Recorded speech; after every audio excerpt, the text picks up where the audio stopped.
Gaby, or Mischievous, and I am the representation of fire in the core council for Black Salt Circle, and I am the designer for Black Salt Circle, which means I do a lot of the photography and the infographics and all that stuff. Hi. And so that's kind of my spiel. I have 2 lovely children of my own. I have a 7-year-old and an almost 2-year-old. He's going to be 2 on Monday. Those are my lovely, lovely kids. I'll hand over to Kelby. I am Kelby. I'm also a part of Black Salt Circle. I'm in our leadership as our wayfarer. I've been a witch for about 3 years. I have a 5-year-old little boy who is absolutely amazing. If you want to talk about, I guess there's not really children here. This workshop is not for children. It's about children. It's about children. It is not for children. At the same time, we also want to go ahead and say we are not experts. We are just parents. We are just trying to figure this out as we go, and our children are small. So information about older kids we have gathered from friends and family who are kind of along the same paths. But again, we haven't raised a teenager. We have the little ones. So, you know. And we're doing our best, which is the gist of parenting. Yeah. Yeah. So kind of to start us off, we're going to start in the nobody wants to talk about it, indoctrination area. Obviously, we both have religious backgrounds. My father is a Lutheran minister, and so, you know, indoctrination kind of comes as the name of the game when you have that kind of background. And so a big part of what we do when we as pagans are parenting is we don't want to do that. Yeah. Right. We don't want to create that environment. There is my beautiful daughter now. Hi, princess. I will give us some. You're so sweet. In my pocket. I have pants on. You're so sweet. So we want to do basically the opposite of that. We want to instill this adventurous and experimental concept into them so that they can look at other religions and look at other practices and feel like they have a choice rather than feeling like it's my way or the highway, you have no other option, you know, do this or else. Yeah, and I think a big area that comes into play, and that actually came into play for us pretty recently, is talking about death and what happens after death with children is a big one. I know we were both raised like, oh, when you die, you go to heaven or you go to hell, and that is the choices. And my son lost his great-grandfather a couple of years ago, and he was like, Mommy, what happened to Dane? Where did he go? And so the way that I personally decided to approach this was, let me give you a couple of options. I did my research on other cultures, on other ideas of what happens after death, and I was like, look, they can either, some people say, you go to heaven or hell. Some people say that you reincarnate as another person. Some people say like your energy just transmutes to something else, and some people say you just are gone. And I kind of walked him through the idea of like, you can choose what feels best for you, and he's chosen just about each option that I gave him at some point or another. And it's the big conversations like that that we don't often think about before they happen, and the best thing that we can do is educate ourselves so that we can educate our kids without saying, this is the one thought process that you can have and this is how to do it. So yeah. And here's the other thing. I mean, we live in the great state of Texas. We live in West Texas. The other thing you have to consider with indoctrination is that your children are going to be around other children who are being taught that this is the only option, this is the only correct way, Christianity is it, there is nothing else that you can do. And so we as pagan parents then who are practicing actively around our children and telling them about our faith have to have that kind of proactive thought of sitting down with our kids and saying, hey, like, just so you know, other kids might not understand this. Other kids are possibly taught that this is absolutely awful. And we have to be proactive and tell them, hey, like, there's a possibility that other kids are going to be mean to you about this. Yeah. Other kids are going to be rude about this. You know, this isn't the way for everybody, and for some people, it's absolutely not the way. Yeah. I mean, I was that kid at one point who said that thing. But it's also teaching your kids, like, hey, just because someone says something like that could be a really cool story, and that's okay. But we just want to be kind to the people who say this is the only way, and we want to, as much as we can, educate them and tell them, okay, I like that, but here's another thought process, without again pushing it, but also letting our kids know like what is okay to share. Like I know my son has recently entered a space where he's around a lot of Christians a lot of the time, and he's told like what mommy does is not okay, and it's like, okay, that's fine if you want to think that. It's still my mom. Yeah, you kind of have to teach them that energy of water off a duck's back. Yeah. Because it's very likely that they will run into that scenario. Yeah. I myself, I'm still in the broom closet, and so we've also had to have the discussion with my eldest now because, she's 7, she talks to everybody, where it's been like, you don't have to keep mommy's secret, and it's okay if you say it, we might have to deal with it if you say it to perhaps the not so friendly person, but I've always been very clear that it's mommy's secret to keep, it's not her secret to keep. That's another thing that you have to consider when you're raising your children, is that's a lot of pressure on them to feel like they're going to cause you to be in trouble. So we want to make sure that it's not a disaster zone if they say something somewhere that maybe is not perfectly safe. If you want to move into a little bit more of the fun stuff, like sharing our practice with our kids, I think the first thing to hit on with that is consent. But again, talking about consent with our kids when it comes to, one of the first ones we can talk about is birth charts and getting our kids' birth charts done. And I know it's so fun, and I know we want to do it, but it also can be kind of detrimental because then we put these ideas on our kids of who they're going to be before they become that. We essentially, in the way that we then act with them, like say for instance, you read your child's birth chart, and your child's birth chart says that they're going to be extremely problematic when they're a teenager, right? And then you have that little inkling in the back of your head. And so when they become a teenager, then you start treating them more strictly than their siblings. Yeah. Which makes them act out more, which makes them more troublemakers. And so you have almost created this self-fulfilling prophecy type of deal, which is like similar to like prophecies in Greek mythology, Norse mythology. Every time it's like, well, now that you know about it, now you're going to make it happen. Yeah. So that's one reason really not to read the birth charts of your children. Another one would really be like, that's their life.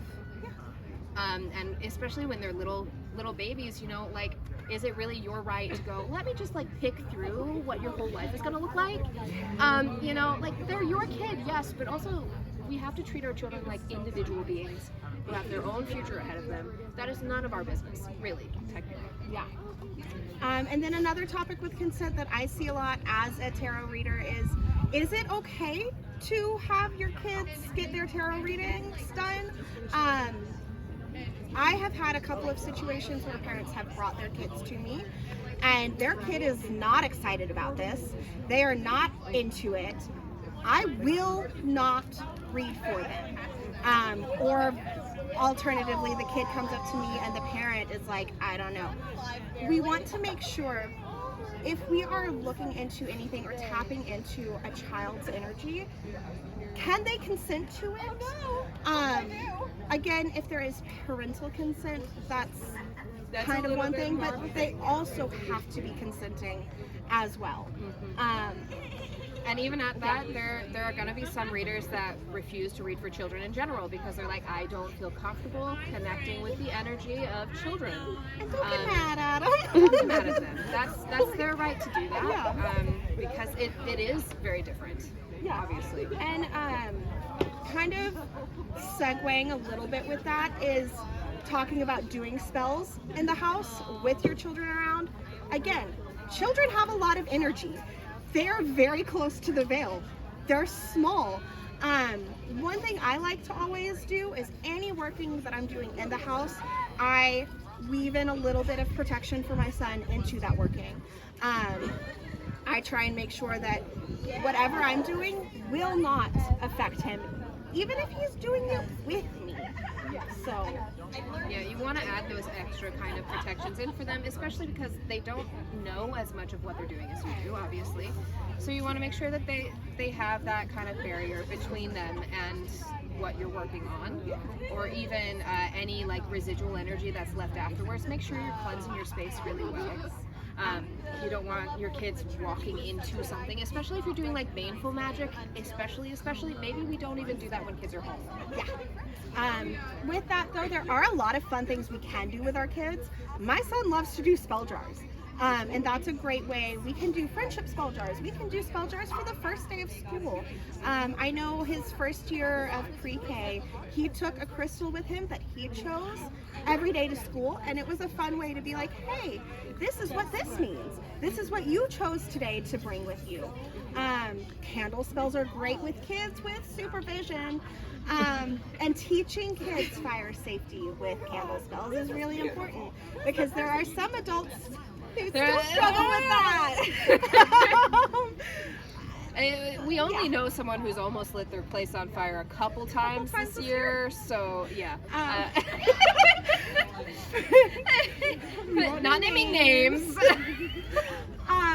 With that, I guess kind of continuing though, as they get older, especially kids who are watching TikToks and seeing witch talk, things we see quite often are hexes or love spells, which with children can get really tricky. Obviously, you want to sit down with your kids and have those conversations. That's like, okay, like let's talk about, especially love spells. There is a way to do a love spell that essentially takes away consent from the other person, where you're like, oh, I want this specific person to fall in love with me. Is that appropriate? No, not at all. We've seen the craft. And two, with talking about hexes, like sometimes things that kids are going to put into spells like may come back and bite them in the butt. And it's just kind of teaching them, like, even if you mess up, and this kind of goes for a lot of things with older kids. If you mess up, if you have made a mistake, we're not going to get mad, but we're going to talk about what the consequences are going to be, what the consequences you may already be dealing with are, the guilt that you may feel when bad things happen to people if you're hexing them. Along with that too, like, you want to also, again, be proactive with these things. It's always preferable to be talking about these types of subjects before they occur. like drinking.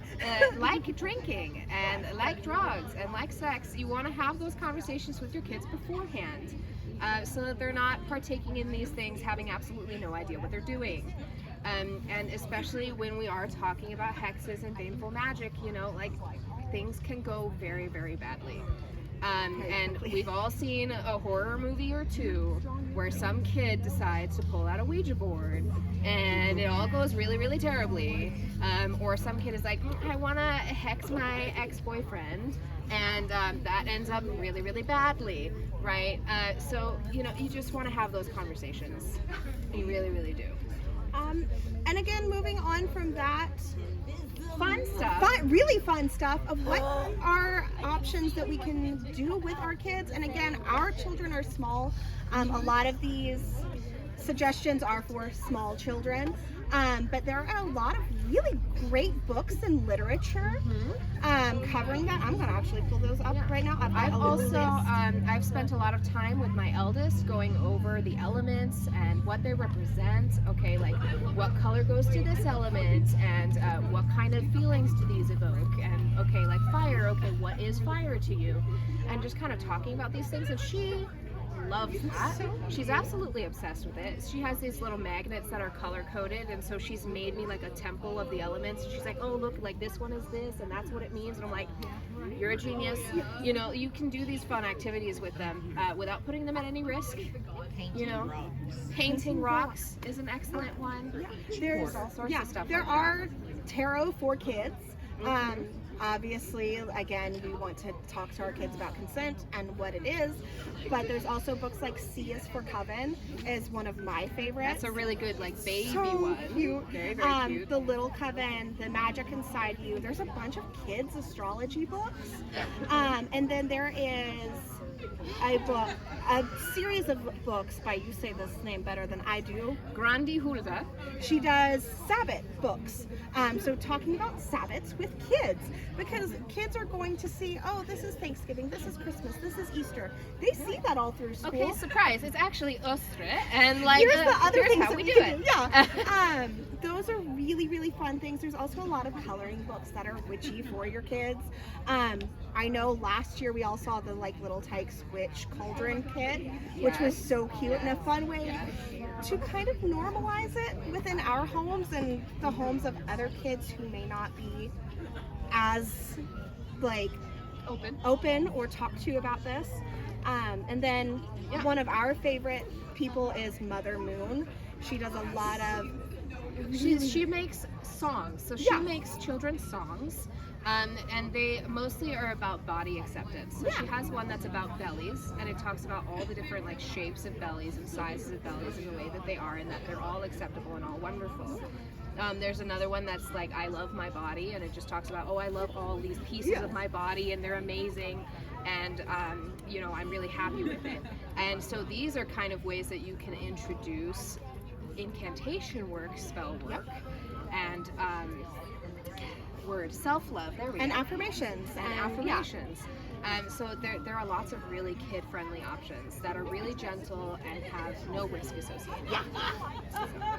I think we're good. Does anyone have any questions? So what if like your kid came up to you and was like, I see this. Do you try to like be like, this is not what you see, or this is what you see? I wouldn't say this is not. Yeah. Because here's the thing too. Yeah. Here's the thing too, like there are times that like I've seen something, right? And I'm like, I swear I saw it. Did you see that? And everyone's like, I didn't see it, but you know you saw something, right? And you don't want to put your kid in that position where it's like they for sure know they saw something, and you're just like, I don't believe you. Yeah. You never want to do that. But I would say if your child is telling you, I saw something, the better thing to do is just to ask a bunch of questions. Okay, what are you telling me you saw? What did it look like? What kind of interaction did you have with it? Huge. Yeah, how did you feel? Yeah. And so that's kind of where you do a little bit of research and see, is there maybe something even that I need to be worried about?